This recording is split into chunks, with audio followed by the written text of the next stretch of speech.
রক্ষণশীল পরিবারের মেয়ে রিয়া মেয়েদের পড়াশোনা নিয়ে আগ্রহ হলেও বাইরে গিয়ে পড়াশোনা করবে সেটা ঠিক মতো মেনে নিতে পারবে না রিয়ার পরিবার।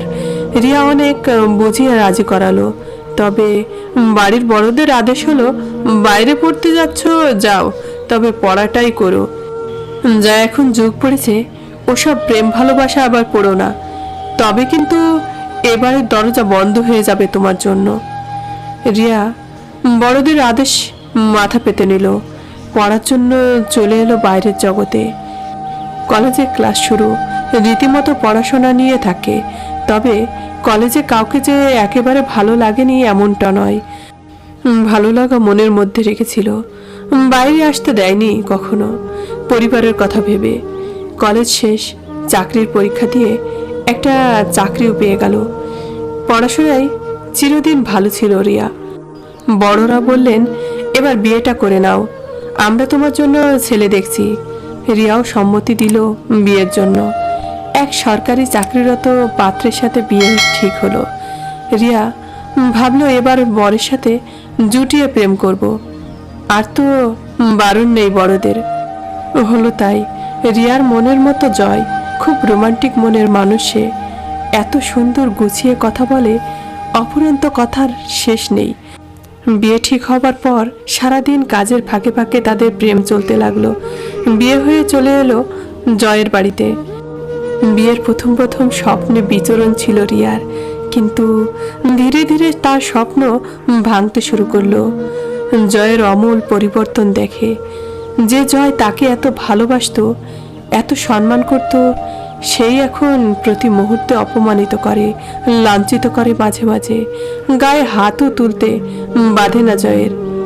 এই অপমানের কথা কাকে বলবে সে? লজ্জায় নত হয়ে যায় সে। বাড়িতে বলেছিল একবার, বড়রা বললেন সংসারে অমন একটু আড্ডু হয়ে থাকে, মানে নিয়ে চলতে হয়। রিয়া আর কোনোদিন কিছু বলেনি অভিমানে। সব অপমান লাঞ্ছনা নীরবে সহ্য করে গেছে সংসার বাঁচানোর তাগিদে।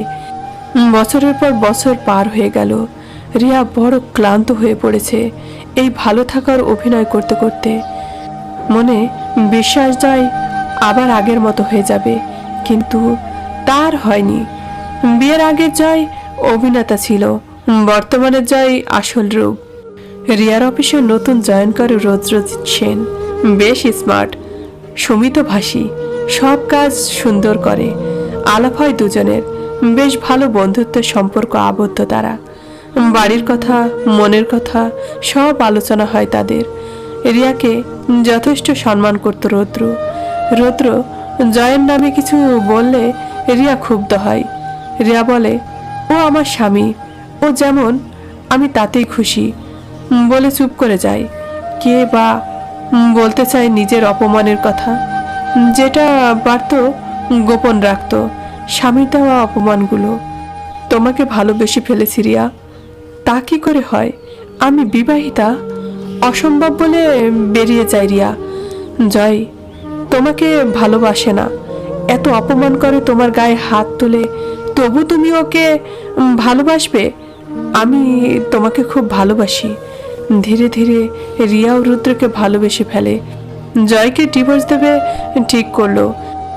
কোনো এক নির্জন দুপুরে রুদ্র ও রিয়া এক অন্তরঙ্গ মুহূর্ত কাটায়, একে অপরকে উজাড় করে সঁপে দিল। ভালোবাসার স্রোতে ভেসে গেল দুটি হৃদয়। সেদিনের ঘটনার পর রিয়ার মনে এক খারাপ লাগা তৈরি হয়। এক বছরে সে যে কাজ করার চিন্তা করেনি, সে কি করে করলো এমন কাজ? সে কি তবে তার চরিত্র খেয়াল?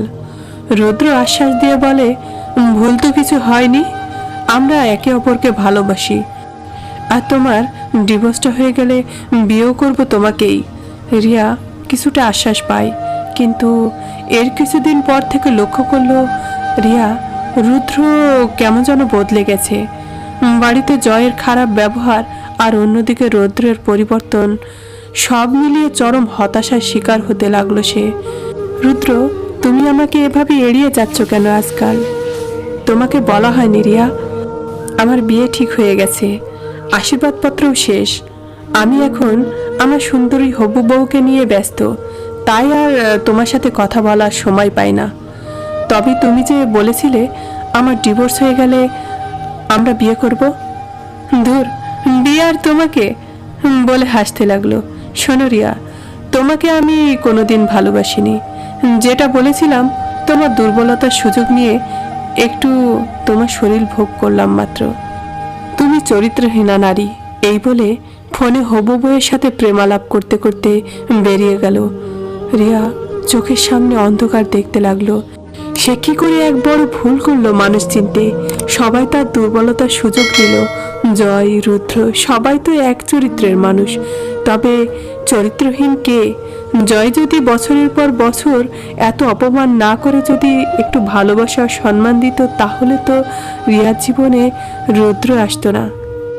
রুদ্র সেও ভালোবাসার সম্মানের নামে অভিনয় করে গেল।